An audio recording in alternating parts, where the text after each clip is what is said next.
Okay, Assalamualaikum warahmatullahi wabarakatuh. I'm Alzena Awindya. Would you like to presentation about teacher teaching language and power? This I explained about chapter 6. I'll talk about power and language, language with parents, transversing the tools, the power of the bribing, talking with the college. Okay, here we go, is power and language.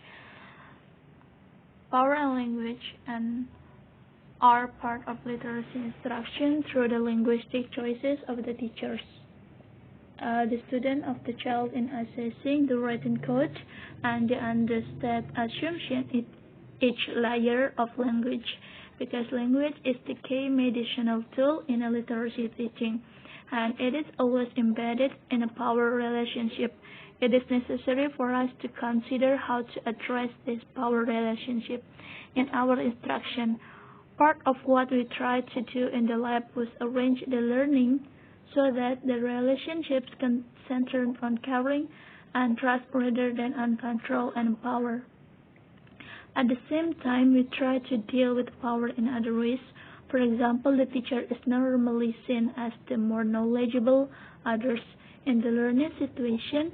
With an asymmetrical power relationship, this was sometimes the case. However, in the literacy lab, I arranged authentic place where my student Yase was the more knowledgeable other, especially concerning his home and community.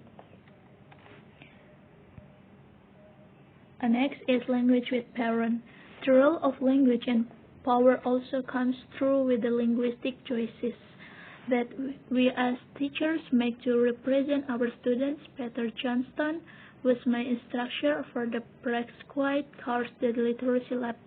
He made an important point about language and power that has never left my mind. He explained that people sometimes use jargon to make themselves feel smart and to make others feel stupid.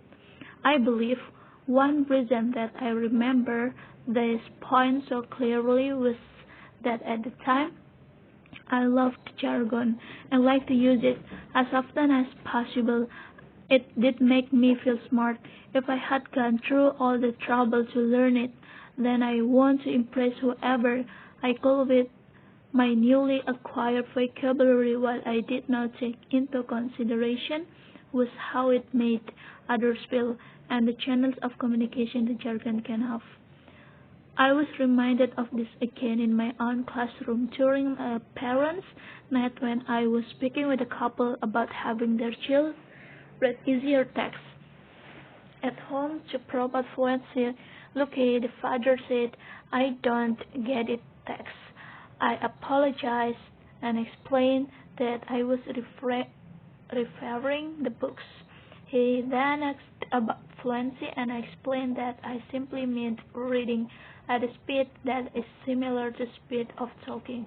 His response was, "Oh, so you want him to read easy books so he can read faster?" His comment did not leave either one of us confused or in a position where we felt less or more knowledgeable than the other. Next is transferring the tools. There were many powerful tools embedded in the lab that I knew I wanted to apply as a teacher in my first job.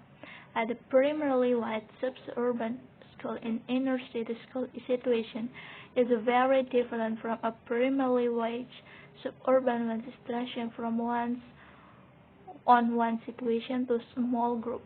We had to learn about reading critically, and I wondered what I would mean for students who live in a suburban. I wonder whether asking students to read critically means confronting them with everyday experience of social justice, which would mean confronting what it means to be white. I wonder that their parents would think about their children having to confront their privilege. I reworked what I learned in the literacy lab to suit the context of the suburban school.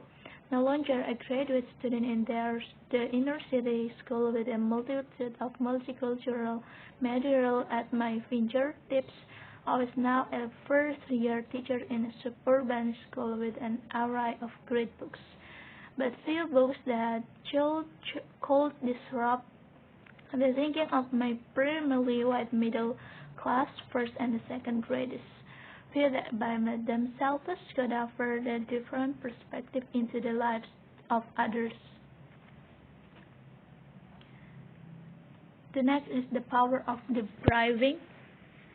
In the lab, we are given a half hour after the tutoring session for depriving time. This was a period designated to reflect on the day's session and to clean up and analyze running record and other data collected.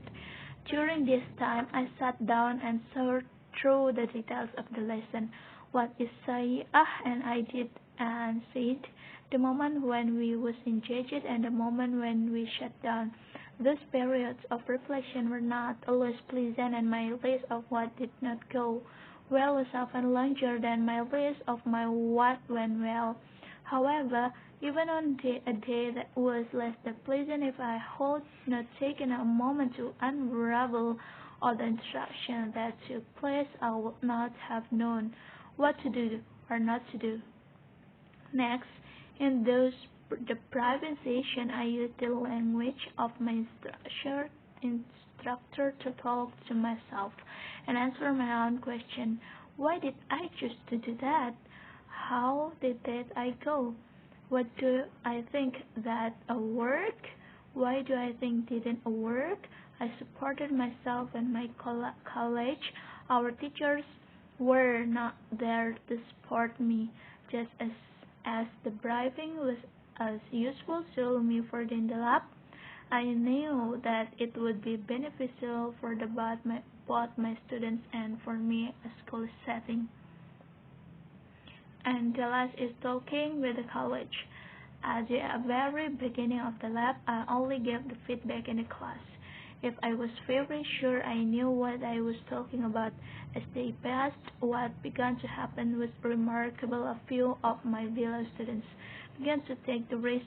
They would share their confusing issues and celebration with the entry group, as others, including me, began to see that no one judged the risk takers. We all began to share. This sharing allowed us to learn from others' mistakes and breakthroughs. I quickly discredited feeling foolish because this sharing was so much more than productive and allowed me to realize that we were all in this together. Just as I viewed depriving time as a tool I was not willing to part with, I also was not willing to stop using my college as a research. Maybe that's all from me. Thank you and goodbye.